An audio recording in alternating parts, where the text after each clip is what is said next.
Você está assistindo Conheça um pouco mais.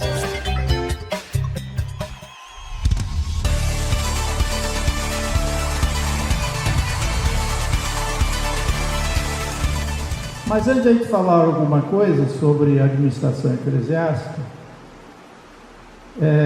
embora a pastora Débora falou sobre a questão jurídica, eu quero falar sobre questão contábil hoje, né?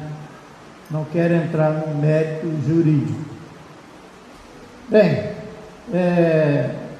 Rose, pode passar aí.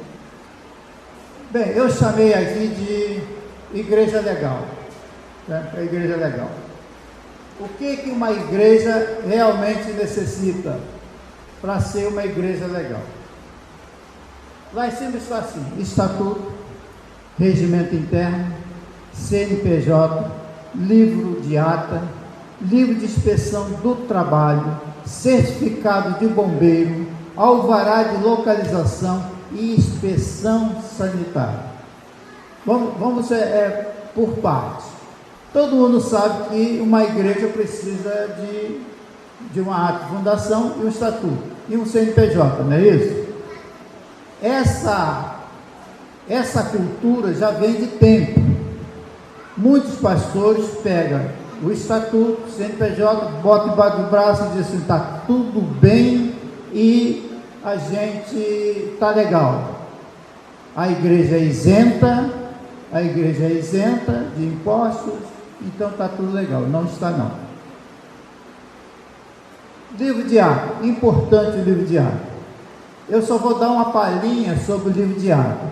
O livro de ata é um livro que ele é histórico e jurídico. Histórico e jurídico. Ali o livro de ata é que está a história da igreja. E às vezes a gente não dá valor a isso. A gente faz reuniões e não passa um papelzinho e tal, aquela situação que todo mundo conhece. Mas ali está a história da igreja. Surge alguma coisa hoje, de 3 anos atrás, você não sabe quem falou, por que falou, o que foi decidido. Aí você depende daquela irmãzinha que faz aquelas anotações, de qualquer maneira, né? Então, ele é um livro importantíssimo para a igreja, que é a história da sua igreja. Agora, por que é um livro jurídico também? Em vez de eu explicar juridicamente sobre isso, eu vou contar uma história para vocês entenderem. Fica muito mais fácil vocês entenderem. Certa feita, 15 anos atrás, uma igreja aqui da região, ela evangelizou um homem na rua, né, um morador de rua, e ali a igreja fez o papel dela, evangelizou, cuidou dele, colocou lá na igreja. Como não tinha zelador, colocou ele lá na casinha de zeladoria e passou o tempo, né? O cara foi batizado, e ali a igreja cuidou dele, a igreja começou a construir, ele trabalhou ali na construção da igreja. Se passaram 20 anos, estava tudo bem. De repente, ele cai doente. E a igreja continuou fazendo o papel dela, continuou dando salário para ele, cuidando dele, da mesma maneira, mesmo ele sem condições de trabalhar. Bom, um determinado ponto, a família começou a questionar a igreja. Que o pai estava doente, né? A família, no modo geral, o pai estava doente e era necessário que a igreja indenizasse o pai. Aí foi uma conversa de família, com a igreja, com o pastor, não chegaram a um consenso, mas a igreja estava suprindo todas as necessidades dele, de saúde, necessidade física, enfim, tudo estava suprindo. Aí a família fez com que ele entrasse na justiça, reivindicando os direitos trabalhistas dele, porque não tinha carteira assinada, né? Bom, e aí o advogado de defesa, o que fez? Pegou o estatuto, Ele disse aqui, ó, só tu disse que não tem remuneração. Ele é membro da igreja. Aí o juiz falou o seguinte, eu estou só simplificando. O juiz falou o seguinte, então me apresenta o documento que ele é membro da igreja. Aí pegamos aquela fichinha que a gente faz, né? Aquela fichinha, né? Certinho com todos os dados, assinado até, né? Anexou o processo. O juiz disse, não, eu quero a ata em que ele estava ingressando na igreja. Viu a importância do livro de Atos? Estava na igreja. O que aconteceu? Teve que pagar uma indenização de, na época, 35 mil reais. 35 mil. Então, a ata é muito importante. Ela também é importante para a construção da igreja. Porque, na verdade, a gente fala tanto de puxadinho aí, mas nós fazemos muito puxadinho. Na igreja nós fazemos puxadinho. Como é que começa a igreja? Vamos construir aqui, constrói, vai aos poucos, conforme vai melhorando, você vai, né? E na verdade não existe um projeto. Não existe um projeto. Então, ato importante porque todo o trabalho de construção da igreja, que se fala de mutirão, tem que estar em ata. Geralmente a gente chega aqui no público, irmãos, sábado que vem nós vamos, né, fazer um mutirão aí, precisamos fazer isso na igreja. Não é assim que a gente faz? Vamos, os irmãos vão comparecer aí levanta a mão, tal, tá tudo certo. Aí chega naquele sábado, aparecem os irmãos lá. Trabalho. E não se faz uma ata. É necessário que naquele dia a secretária esteja presente para ver o irmão que vai participar daquele mutirão com nome completo e CPF, fazer uma ata de mutirão. Essa ata vai servir para quê, pastor? Ela vai servir quando você precisar de requerer um habite. Ela vai servir quando o INSS bater a sua porta e cobrar o INSS sobre a construção. Ela vai servir quando a prefeitura passar a porta da tua igreja e cobrar o ISS sobre a construção. Aí você precisa você provar que é feito com mutirão. O que o pastor está trazendo aí, acontece muito isso, né? Os músicos recebem, pode ser, não sei se é o caso, recebem uma ajuda de custo, e às vezes só vive daquilo, aí quando tem algum problema, aciona. Outra informação. Agora, recentemente, um pastor está passando uma situação difícil. Por quê? Nessa questão da construção. O membro da igreja, há 15 anos, lá ajudando a montar a igreja, construir a igreja, 15 anos. Está tudo bem, né, irmão? A paz do Senhor, está tudo tranquilo. Mas quando houve conflito, agora recente, isso é recente, o irmão que trabalhou na obra está cobrando a indenização à igreja de 50 mil reais. Ah, pastor, ele está certo ou está errado? Não, todas as duas partes. Eu sempre falo, irmãos, pode pensar nisso. Eu sempre falo que em um conflito não existe um culpado, no mínimo é dois culpados. Às vezes a gente reclama de alguém que está fazendo o que está fazendo com o irmão, mas tu não sabe o que ele fez lá atrás. Tu não sabe. Então é muito perigoso chegar uma demanda de conflito para você e você fazer o julgamento. Muito difícil. Acho que todos nós sabemos disso, né? Cuidamos dessa parte. Então esse irmão cobrou 50 mil reais. Por quê? Não tinha nada escrito, não tinha ata. O irmão achou no direito de cobrar porque, né, o pastor começou a perseguir ele, que não sei o que, está cobrando. Aí o que aconteceu? Ele disse, não, pastor, tu tem que levar esse problema para a igreja, não pode assumir isso não, você tem que levar. Levaram, constrangido, né? A igreja constrangida, a igreja voltou para pagar ele. Voltou em assembleia, faz uma ata, faz assembleia. O irmão não pode assumir dizer sim ou não. Aí fez um acordo lá de 35 mil reais, pagando 500 por mês. Então, irmãos, é muito sério a gente deixar de lado, né, a parte legal. E nós precisamos entender que nós estamos aqui aonde? Na terra, não estamos no céu. Estamos aqui na terra. E a palavra de Deus diz que nós devemos obedecer o quê? As leis? São 3 leis que a gente tem que obedecer: a lei de Deus, a lei da natureza e a lei dos homens. Quando nós não obedecemos a lei da natureza, o que acontece? Que a gente vê aí o morro descendo, as coisas acontecendo. Por quê? A gente não obedeceu a lei da natureza. Então, nós temos que, cuidando da parte espiritual, é muito importante, mas a gente aqui ainda na terra, nós temos que cuidar da parte legal, né? Bem, livro de inspeção do trabalho. Esse livro, ele só serve para o Ministério do Trabalho bater na sua igreja. É muito difícil isso. Muito difícil, a não ser que tenha denúncia.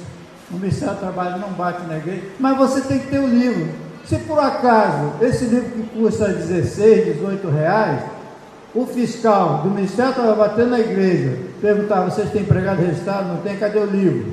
É o fiscal que faz a anotação no livro. A multa é um salário mínimo,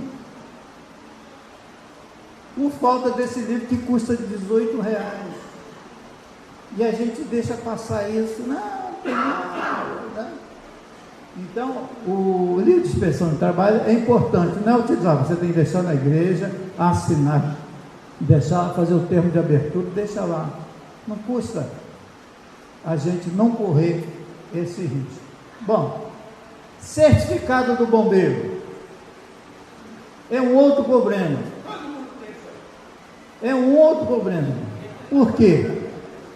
O certificado do bombeiro, você tem que fazer um projeto. Acima de 70 metros quadrados, você, para dar entrada no laudo do bombeiro, primeiro sai o laudo do bombeiro, para depois sair o certificado. Aí vem o bombeiro aqui, olha, faz anotações, faz exigência, você cumpre a exigência, vai ser certificado. Por quê? Vou dar um exemplo. Posso, reverendo, dar um exemplo daqui? Aqui não passa. Por quê? Não tem porta lateral. Não tem porta lateral, não pode ter somente a porta da frente. É o puxadinho que a igreja faz. Vai fazendo, vai puxando, e no final fica fora de padrão. E tem um detalhe: você pode ter seguro contra incêndio, seguro de qualquer maneira na igreja, porque a seguradora não informa isso não.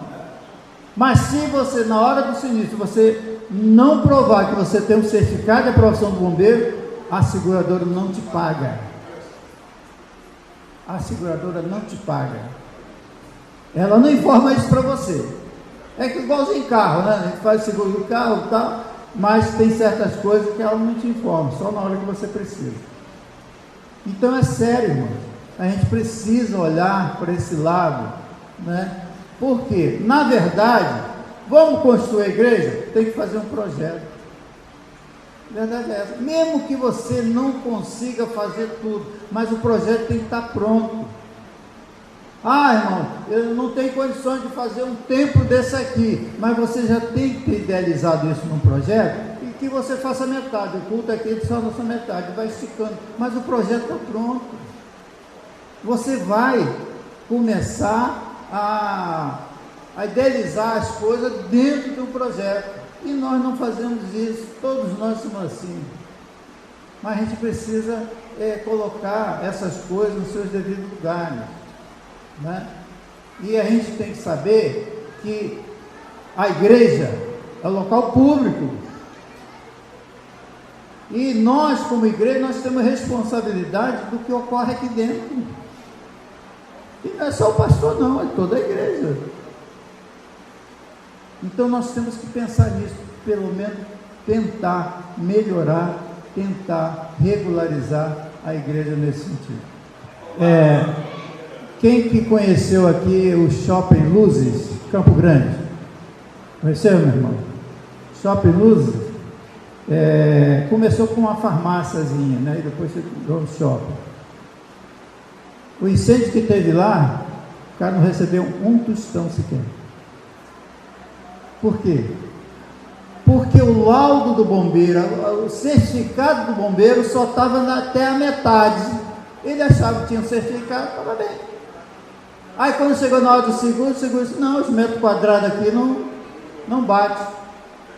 Os metros quadrados não bate. Ele só tinha, na verdade, o certificado de aprovação da farmácia que existia antigamente lá. Viu como é que é coisa complicada? Né?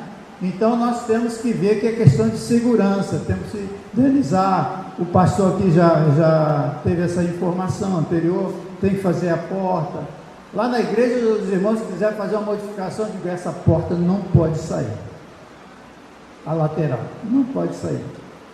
Minha porta lá tem 2,5 metros. A lateral, é até de correr ela. Entendeu, irmão? Então, isso é importante. Alvará de localização. Nem todo município exige alvará de localização para a igreja. Depende de cada município. O município do Rio de Janeiro, ele não obriga, é facultativo. Ele é facultativo. E as igrejas aqui no município do Rio de Janeiro, o que faz? Vou deixar do jeito que está. Por quê? A taxa é quase R$1.000. Tem igreja pequena que não consegue pagar R$1.000. Valor redondo que eu estou dando. Quase R$1.000. Aí vai deixar, não, deixa aí, tá. Mas já está liberado para você tirar o alvará, desde que você tenha condições de pagar a taxa, está liberado para você. Mas para isso, quando você chega para pedir alvará à prefeitura, você tem que entrar no regime e o regime vai ter que aprovar. E na aprovação do local para estabelecer a igreja, pode vir a exigência de certificado de corpo de bombeiro. Então muitas igrejas não conseguem tirar o alvará porque lá no regime da prefeitura exigiu lá o certificado de bombeiro e a igreja não tem condição de tirar o certificado de bombeiro. Então 90% aqui no município do Rio de Janeiro, as igrejas não têm alvará de localização. Não tem. Eu tive uma trabalheira para poder tirar o alvará lá da comunidade missionária Nova Unção. E eu que tenho conhecimento de causa. E eu também não poderia ficar sem alvará pregando, né? Que as igrejas têm que ter alvará. Não é assim que funciona? Você tem que pregar aquilo que você vive, né? A igreja na época não tinha nem condições de pagar. Eu paguei do meu bolso, depois já me instruiu, mas eu paguei do meu bolso, eu tinha que manter aquilo lá. Entendeu? Então, o alvará de localização, ele é facultativo. Mas tem município, por exemplo, Nova Iguaçu, Itaguaí e outros municípios, é exigido o alvará de localização. As igrejas de lá têm que ter o alvará de localização. É lei municipal. E a taxa também lá não é muito barata, não. Nova Iguaçu nem se fala. Nada.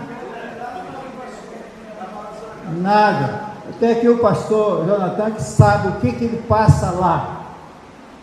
Eles cobram até o fim do cabelo, né? Do nosso cabelinho. Muito, muito complicado. Eu, por exemplo, se eu pudesse, não pegava nenhuma empresa do Nova Iguaçu, porque é muito complicado. Tudo lá é complicado, até Receita Federal é complicado lá. Não sei o que for. Questão política, né? Não sei. Bom, inspeção sanitária. Esse é facultativo aqui no Rio de Janeiro. Mas município, que nem nós temos igreja lá em Jerônimo Monteiro, que exigiu a inspeção sanitária. Mas eles estão certos? Estão certos. Porque está lidando com o público. Aqui é um espaço público, qualquer um pode entrar a essa porta. Então é importante isso aí. Irmãos, parece que a coisa está muito solta, mas não está solta não. Nós precisamos entender que igreja não é somente um estatuto e um CNPJ, que inclusive, que nem já acontece muito lá, eu recebo muitas pessoas, inclusive, só para informação, eu recebi anteontem, na quinta-feira, um pastor que está com o CNPJ cancelado, está inapta o CNPJ dele, e ele não sabia, mas ele foi lá em nome da Abraço, para você ver que nós estamos trabalhando em nome da Abraço, nós estamos dando suporte a esses pastores, entendeu? Então, às vezes você pensa que você está com um estatuto e um CNPJ, está tudo bem, mas sabe quando é que tu descobre isso? Que não está tudo bem? Quando você vai fazer uma compra para em nome da igreja, aí eles puxam lá, CNPJ inapto, você não consegue comprar. Sabe quando é que você descobre isso?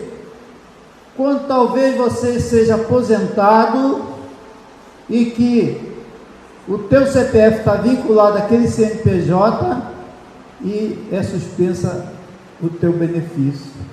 Por quê? A partir de 2013, o governo equiparou a igreja como uma empresa, tem CNPJ, equiparou. Então, todas as obrigações acessórias que a gente vai ver daqui a pouco, todas as obrigações acessórias que uma empresa faz, a igreja tem que fazer. É por isso que a igreja não pode ficar sem contador, sem profissional. Eu lembro que anos atrás, a igreja aparecia lá, pastor, faz o imposto de renda. Não tem mais imposto de renda, depois de explicar. Faz o imposto de renda, eu fazia, nem cobrava nada. Um negócio simples, o cara aparecia com um mapazinho da receita, da despesa, e fazia. Mas acabou isso desde 2013.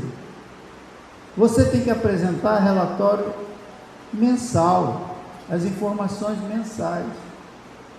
E se as informações também tem que bater, né?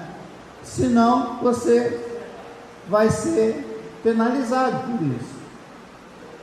Por isso eu falo o seguinte, vamos dar exemplo aqui, um médico.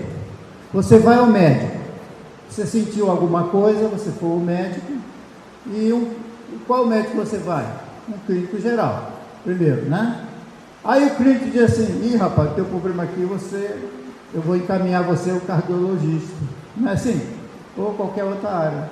Não é assim que funciona? Né? Ele não deixou de ser médico, mas a capacidade dele é limitada naquela área. Todo profissional é assim. O contador é a mesma coisa. Procure um contador que ele tem, primeiro que ele seja cristão, porque sendo cristão, ele sabe tudo que ocorre na igreja, ele sabe como fazer aquela situação. Eu peguei uma igreja que tinha um saldo de caixa de 5 mil, eu digo, onde está esse saldo de 5 mil? Ele disse, não tem não. Como não tem? Está aqui escrito 5 mil. Aí eu vim descobrir que ele mandava para o contador, e o contador desclassificava aquilo. Sabe aquelas notinhas que a gente pegava, agora não tem nota eletrônica, aquelas notinhas que a gente pegava assim, ele desclassificava a contabilidade. Quer dizer, cada vez que ele fazia isso, o saldo de caixa aumentava, e não tinha dinheiro.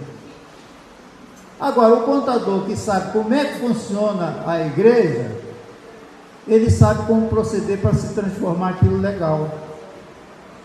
Entendeu a diferença?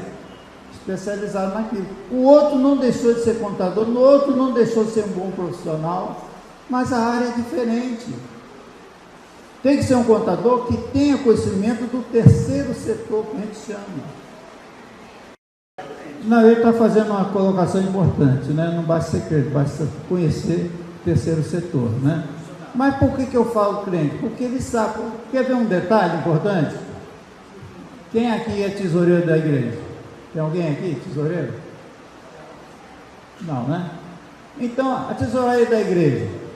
Aí chega o pastor, fala, pastor André, nós estamos precisando botar um couro ali da bateria, ali, precisando de dinheiro. Aí o pastor André, tá. Quanto é mais ou menos? Deve ser uns R$80. Uns 80 reais. Vai lá para a tesouraria e diz que eu autorizei, pega os R$80. Então o irmão pega os R$80 e vai comprar. Ele não vai comprar na hora, vai 2 dias depois, sei lá, ele vai comprar. Na volta, ele ou não pediu nota fiscal, que tem estabelecimento, se você não pedir, ele não dá, é obrigação dele dar, independente de você pedir ou não. Ou ele não pediu nota fiscal, ou ele perdeu. E aí, o que você faz? O dinheiro saiu. Então, no terceiro setor, você pode fazer tipo um valse, eu tenho modelo lá, um valse, em que você consta o nome da pessoa que pegou o dinheiro para comprar e assina o pastor e o tesoureiro, aquilo que tem valor legal. Então, quando eu falo que o irmão tem que ser pelo menos crente, não é o fato de capacidade, não, é que ele sabe como é que funciona a coisa na igreja. Isso é tão comum acontecer, né? Então, a importância de você ter essas informações. Não podemos deixar a igreja de qualquer maneira, irmão. Tudo vai cair sobre as suas costas. Tudo vai recair sobre as suas costas. E a questão da inspeção sanitária depende de cada município. A nossa igreja lá em Jerônimo Monteiro, Espírito Santo, não foi liberado alvará por causa da inspeção sanitária, tem que regularizar a inspeção sanitária. O bombeiro chegou lá, exigiu corrimão, porque tem uma parte que nem aqui, né?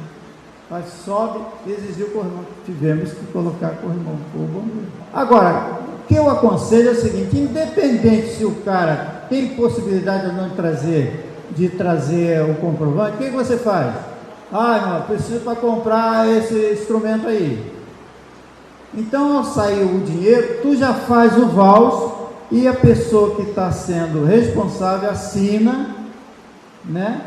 Assina. Se vier o comprovante, você anexa. Está tudo bem. Se não vier, já está pronto. Você não pode comprar em nome da pessoa física, né? Até porque hoje está complicado. Todo mundo aí, quem tem Pix aí? Quase todo mundo, né? Tem Pix. Saiba que o Pix não foi feito para facilitar você. Não foi feito. O Pix tem um procedimento ali interno que já vai as informações para a Receita Federal e também para o Estado, as informações. Então, tudo assim, ó. Então, não pense você que me dá o Pix aí, manda o Pix. Tudo que você emite ali, paga para a pessoa que recebe, o governo sabe. Aí você faz uma declaração, por exemplo, você faz uma declaração a pessoa física, não, eu ganhei tanto aqui por mês, só para exemplificar, ganhei 30 mil por mês, o limite é 28 e pouco, 30 mil por mês. Aí você declarou certinho, né? Aí vai a Receita Federal, como é que ele ganhou 30 mil se na conta dele está 40, 50 mil? Da onde que ele tirou esse dinheiro? É simples, é uma conta de português, irmão. É simples. Aí esse cruzamento, para o ano que vem, já vai começar. Então aquele negócio, não, deposita na minha conta, não, deposita na minha conta. Aquilo fica na tua conta mesmo, e não tem como você provar. Eu tive, há cerca de 20 anos atrás, uma situação dessa. Porque naquela época, as empresas chegavam lá no escritório, quanto é que eu tenho que pagar esse mês? Aí eu somava ICMS, ISS, não sei o que, honorário. Aí o cara pagava, tinha caixa no escritório. O cara pagava e eu pagava os impostos dele. E é para onde isso? Para minha conta. Naquela época, hein? Aí fui pego pela Receita, né? Fui lá me explicar, entreguei detalhadamente, né? Para onde foi o dinheiro, para quem e tal. Não foi aceito não. Aí eu tive que fazer uma defesa, e foi para dívida ativa, um valor de 50 mil foi para 150 mil, mas a gente tem um Deus, né, que cuida de nós. Ele olha a tua sinceridade. Eu não sei o que ocorreu, 10 anos foi extinto. Milagre de Deus. Se alguém quiser falar, só pedir o microfone, que aí facilita por causa da gravação. E outra coisa, pastor Sadinho, eu comprava muito no meu cartão, assim, para a igreja, no começo. Igreja não tem cartão, não tem isso, só compra no meu. Meu amigo, parei já tem uns 5 anos. Isso, é a mesma coisa, hein? É a mesma coisa, você compra um cartão para a igreja, porque a igreja não tem dinheiro, e depois a igreja até repõe para você, né? Mas ficou lá, você ganha 3.500 por mês e gastou 10 mil de cartão. E aí, como é que tu explica isso? Não tem mecanismo contábil para explicar isso. Deu para entender, irmão? Amém ou não amém? Bom, é isso aí. Bom, eu vou passar para outro tópico aí importante. Passa aí. Como eu falei para vocês, não tem mais imposto de renda, que era de PJ, chamado de PJ. Não tem mais imposto de renda. Acabou o imposto de renda, então passou a ter o chamado SPED. SPED fiscal, SPED contábil, que a gente vai ter, né? Ali está a lei, né? A lei de contribuição. Ali quando fala assim, contribuição de PIS, de CONFINS, PASEP, né? É porque a igreja que tem empregado registrado, geralmente a zeladoria, né? Ela tem que pagar 2% do PIS sobre a folha de pagamento. Senão, vai para a dívida ativa, porque você faz, né, a igreja a folha de pagamento, e agora, através de certificação digital, né? Inclusive já está tendo mudança aí, você não vai receber mais, quem tem empregado não vai receber mais a guia, vai ser tudo diferente. Meu departamento de RH não sabe mais o que fazer, é tanta informação, mas tanta informação, que você não sabe, há contradições, até a coisa se ajustar, há muitas contradições. Então, a igreja que tem zeladoria, ela tem que pagar 2% sobre a folha de pagamento, recolher 2%. Se não recolher, vai tudo lá para a dívida ativa. Outra coisa que da dívida ativa, a Receita está mandando também protestar a cada um em cartório. E quando você, a igreja, é protestada em cartório, o teu nome vai juntinho. Por quê? Está lá no CNPJ. Entendeu? Então é muito importante isso. O FD será transmitido ao SPED até o 10º dia do mês subsequente. Toda a informação da igreja tem que mandar até o 10º dia do mês subsequente. É o relatório, para a gente manter isso em dia. Porque se não mantiver em dia, quando você vê, você já está com multa. E tem pessoas aqui que têm experiência disso. Está com multa. Então não adianta você juntar as coisas e depois levar para o contador, botar numa sacola e você manda o relatório. Não precisa mandar documento comprovando aquilo. E é uma responsabilidade do tesoureiro e do Conselho Fiscal. E aí eu vou fazer um adendo sobre o Conselho Fiscal. Geralmente, cada estatuto reza alguma coisa ao Conselho Fiscal, né? Um é instituído antecipadamente, o outro não.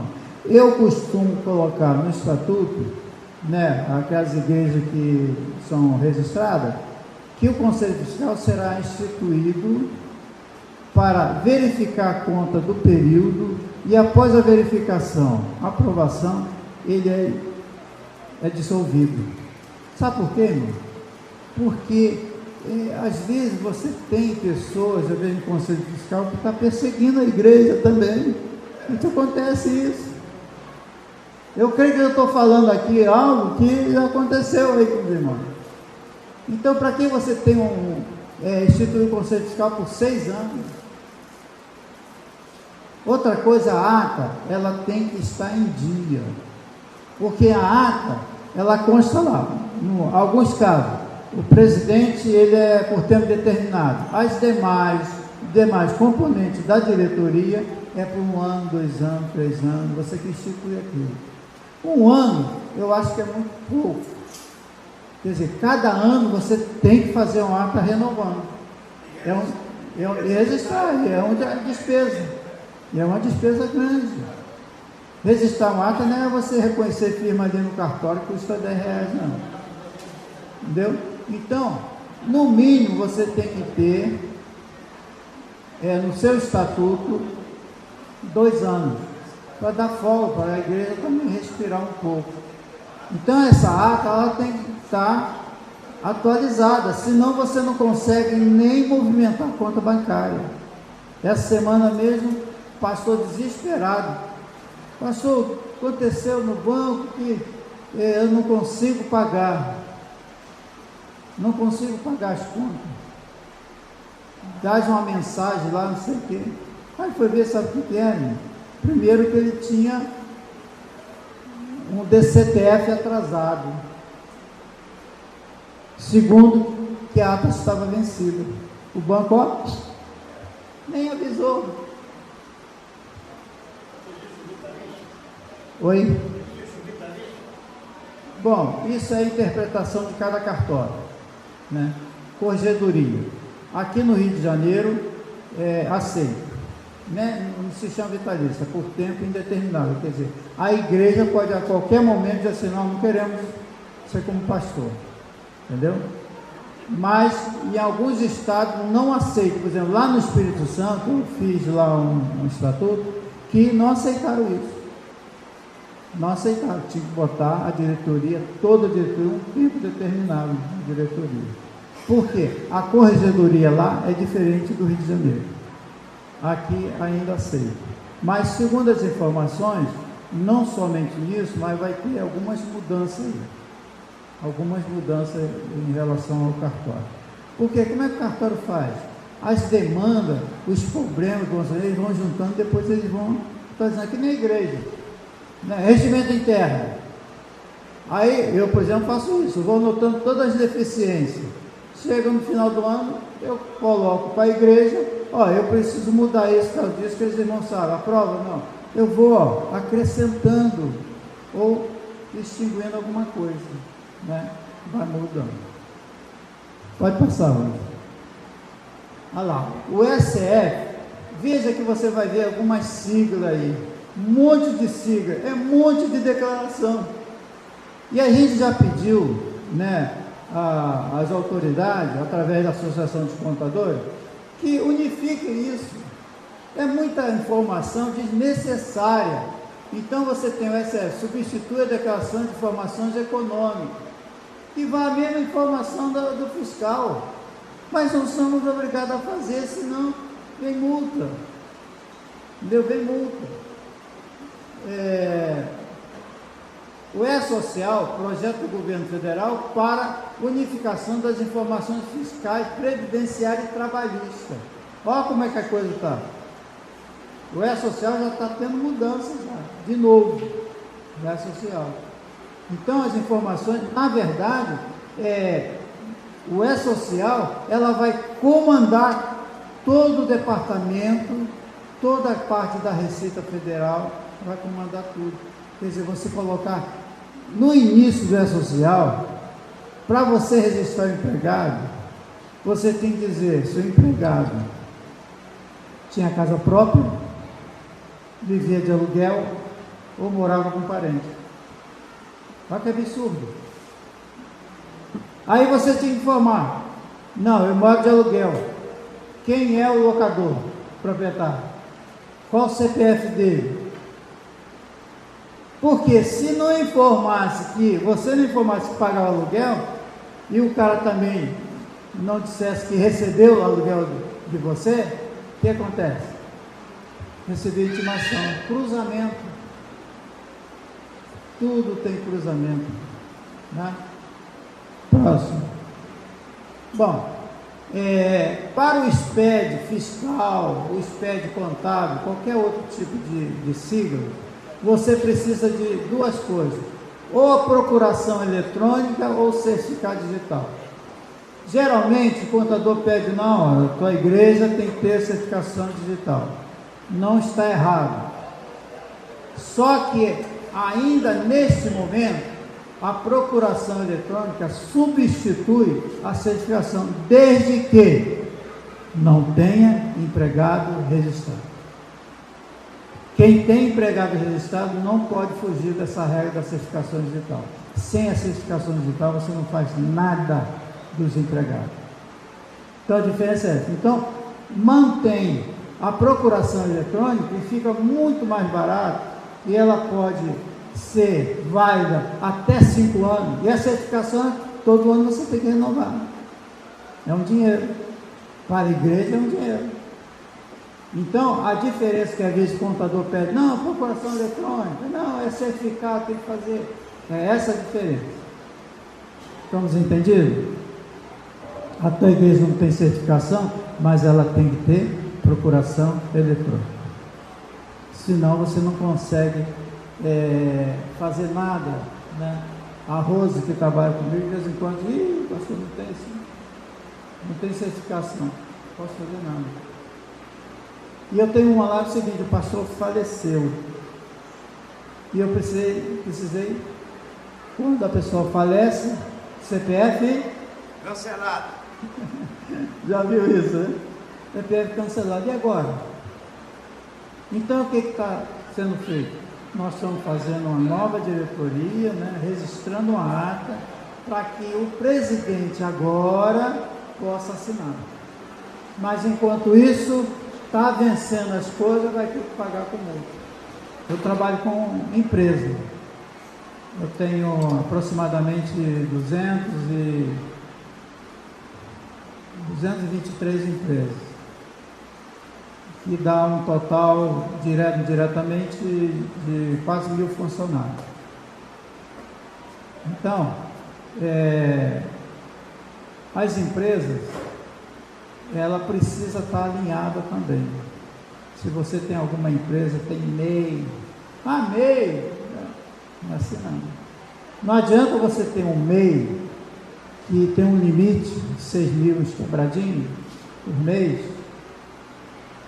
e você na tua conta ter 10.000, 15.000. Ou você paga essa diferença na hora do teu imposto de renda, ou então você vai ser chamado. Não tem como.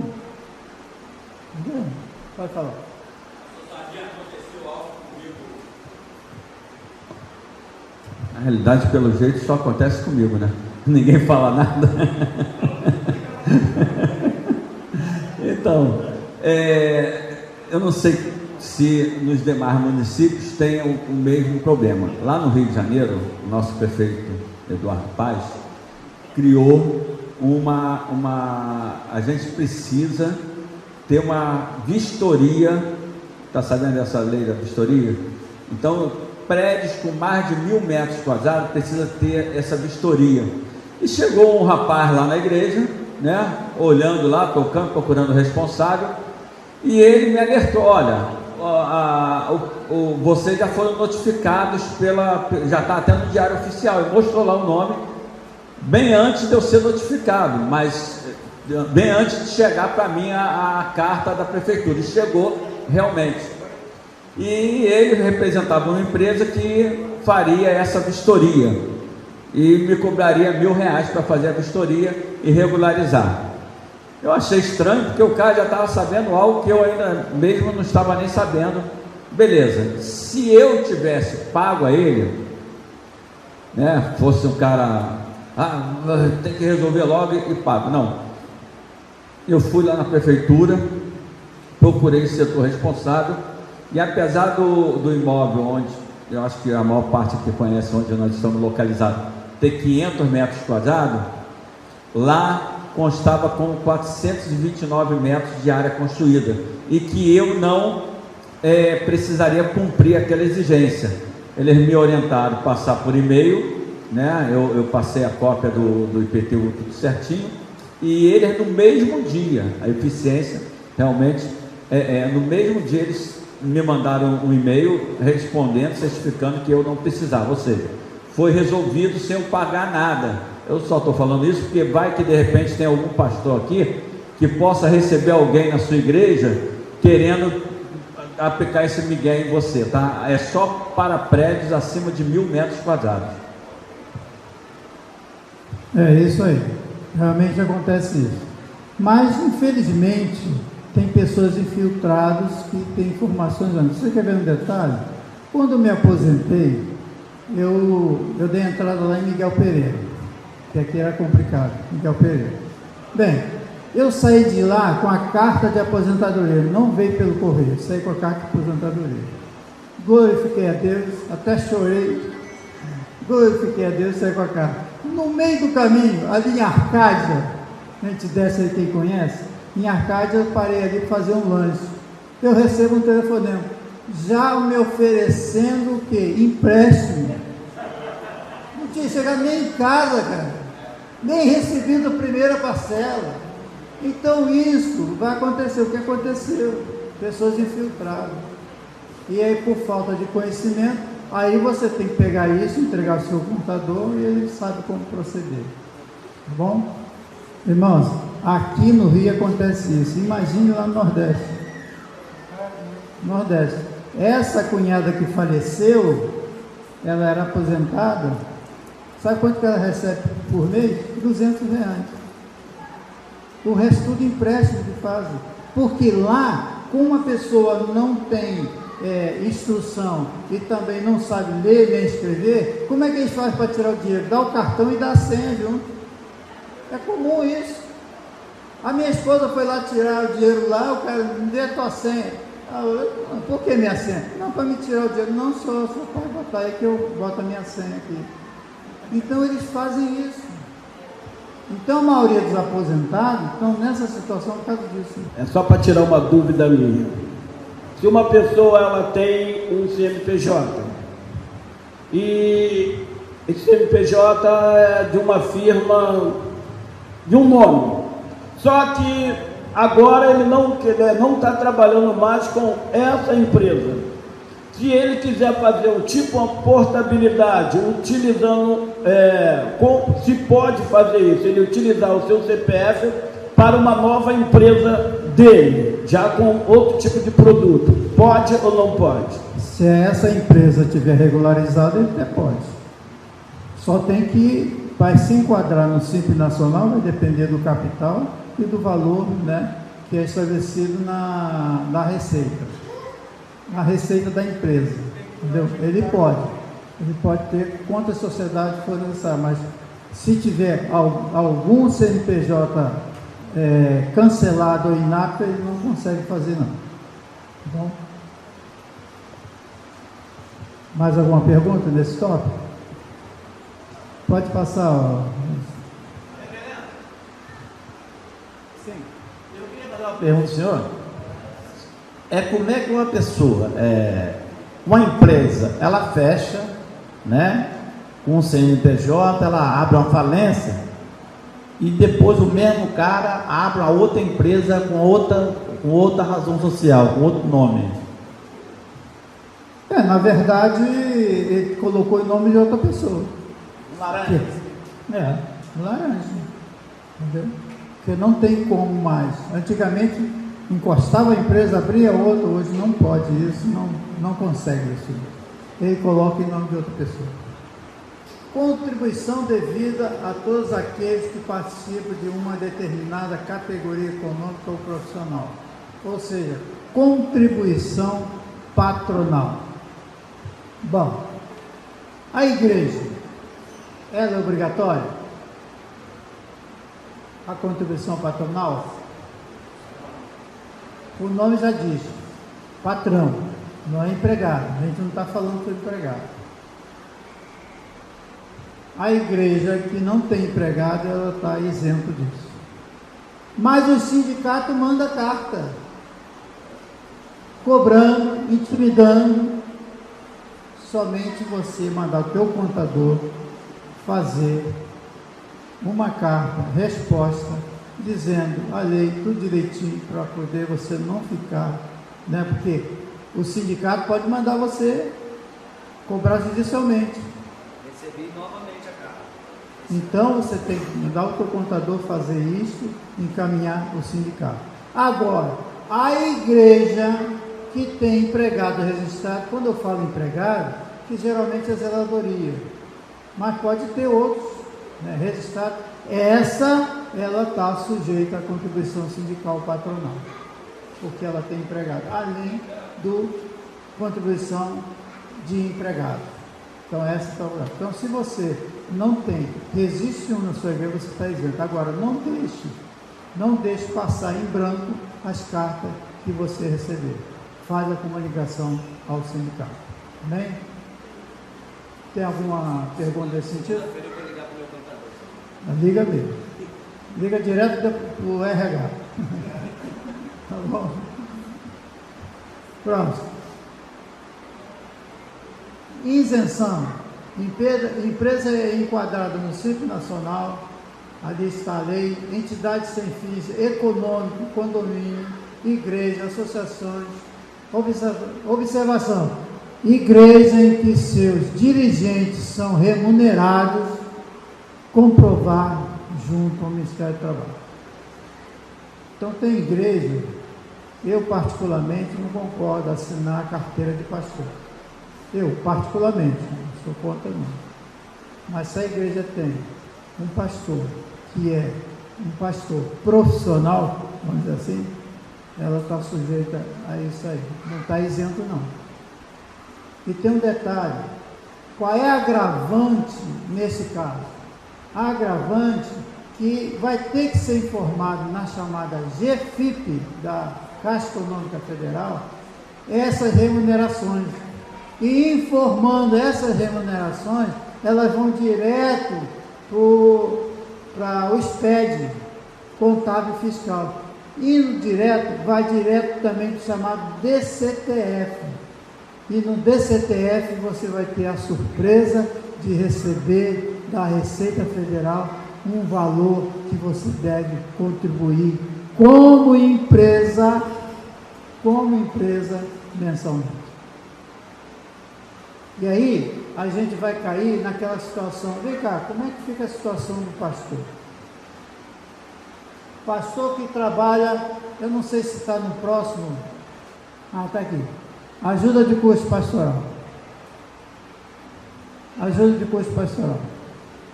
Então, o pastor que trabalha integralmente na obra, ele precisa ter uma previdência, não precisa? Ele tem família, só trabalha ali, né? Precisa ter a previdência. Mas se colocar ele como fosse um empregado, sacrifica a igreja. Então eu fiz uma consulta há um tempo atrás, à Receita Federal, eles me orientaram o seguinte: o pastor que colocar na GFIP essa informação, ele paga 11%. 11%. Se ele não colocar, ele vai pagar 20%. Então todas as igrejas e pastores fazem uma contribuição de 20% daquilo que ele ganha, que vai servir para os benefícios previdenciários. Não tem outro meio. Não tem outro meio. A igreja tem que absorver isso, o pastor. Eu, por exemplo, tenho o privilégio de não precisar da igreja nesse sentido. Mas tem pastor que precisa. Ele trabalha integralmente na obra. Ele não tem outra remuneração. Isso acontece muito, pessoal. Isso acontece muito. As igrejas, ela tem que ter consciência que o pastor, a família tem que cuidar da família do pastor. Não é só alimento, não, tem que cuidar em tudo da família do pastor. Porque se o pastor vai bem, a igreja vai bem. Eu costumo dizer o seguinte: a igreja passa por qualquer crise, desde que a família do pastor esteja unida. Outra coisa que falou de renda aí, é uma forma que muitas igrejas fazem, que não é legal.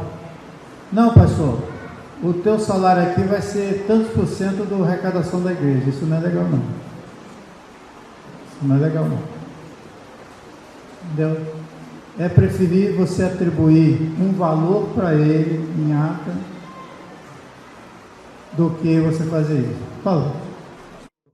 Pastor Sadi, eu não sei se os pastores também sabem, eu passei uma situação, por volta de uns 4 anos atrás, trabalhava numa empresa e ela acabou mandando alguns funcionários embora e eu pedi que me mandasse embora. Eu tinha um projeto de ficar naquele tempo só para trabalhar para a igreja.